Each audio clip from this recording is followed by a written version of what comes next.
అందరికీ నమస్కారం. నా పేరు Satish. I'm a corporate trainer.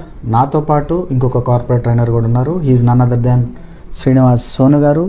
He's a motivational speaker, corporate trainer and entrepreneurial coach. So వారిని అడిగి కొన్ని విషయాలు ఈరోజు మనం నేర్చుకుందాం. Okay, hi sir, good evening. Good evening.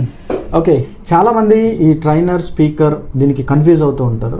So ఆడియన్స్కి కొంచెం స్పష్టత కోసం అసలు ట్రైనర్ అంటే ఎవరు, స్పీకర్ అంటే ఎవరు, రెండింటికి ఉన్న డిఫరెన్స్ ఏంటి, సో మీ ద్వారా తెలుసుకోవాలని చూస్తున్నాం. ఓకే, చాలామంది ఇప్పుడు మనం చూసినట్టయితే ఫీల్డ్లో స్పీకర్ అండ్ ట్రైనర్ ఒక చిన్న కన్ఫ్యూజన్ అనమాట. బేసికల్గా ఒక స్పీకర్కి ఏంటంటే ఆడియన్స్ అన్లిమిటెడ్ ఉంటారు. ఒక 10,000 ఉండొచ్చు, 5,000 ఉండొచ్చు, 2,000 ఉండొచ్చు, 100 మంది ఉండొచ్చు. But when it comes to ట్రైనర్కి ఎప్పుడూ కూడా లిమిటెడ్ ఆడియన్స్ ఉంటారు. Like around 20, 30, 40, maximum 40. ఎందుకంటే స్పీకర్ వచ్చేసరికి వన్ వే కమ్యూనికేషన్. ఆయన ఒక్కటే ఏదైతే ఆబ్జెక్టివ్ అనుకున్నారో ఆబ్జెక్టివ్ పరంగా మాట్లాడి వెళ్ళిపోతారు. But when it comes to trainer, ఈయన ముఖ్యంగా ఫోకస్ చేసేదంటే 2 వే కమ్యూనికేషన్. ఈయన అడిగిన క్వశ్చన్కి వాళ్ళు ఏం మాట్లాడుతున్నారు, వాళ్ళ బిహేవియర్ ఏ ట్రాన్స్ఫర్మేషన్ తీసుకురావాలి అని వాళ్ళు ఎంతవరకు అర్థమైందో తెలుసుకొని మరి వాళ్ళ ట్రాన్స్ఫర్మేషన్ అనేది తీసుకొస్తారు. ఇది 2వ పాయింట్.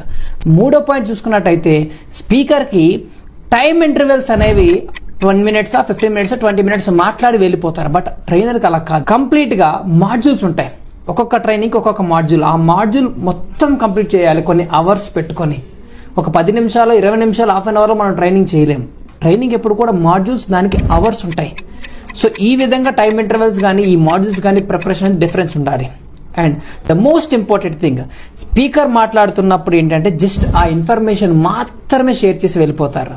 బట్ ట్రైనర్ వచ్చేసరికి ఆ నాలెడ్జ్ ఏదైతే ఉందో, ఎప్పుడు నాలెడ్జ్ వస్తుందంటే 2 వే కమ్యూనికేషన్ జరుగుతున్నప్పుడు. అంటే తనకున్న నాలెడ్జ్ని అండ్ అక్కడ ఎవరైతే వింటున్నారో ఆ పార్టిసిపెంట్స్ కొన్ని నాలెడ్జ్ని ఇద్దరు కలిపి షేర్ చేసుకుంటారు. అందుకే నాలెడ్జ్ ఎక్స్ప్లోరేషన్కి ఎక్కువ అవకాశం ఉంటుంది, నాలెడ్జ్ అప్గ్రేడేషన్ స్కోప్ ఉంటుంది. When it comes to speaker, ఈ నాలెడ్జ్ అప్గ్రేడేషన్కి తక్కువ ఉంటుంది స్కోప్. సో ఇవి బేసిక్గా ఒక స్పీకర్ అండ్ ట్రైనర్ ఈ బేసిక్ డిఫరెన్స్ అని అర్థం చేసుకోగలిగితే మీరు గొప్ప ట్రైనర్గా మార్చొచ్చు. సో విన్నారుగా ట్రైనర్కి స్పీకర్కి ఉన్న డిఫరెన్సెస్. నెక్స్ట్ టైం ఈ 2 పదాలు వాడేటప్పుడు కొంచెం జాగ్రత్త తీసుకోండి.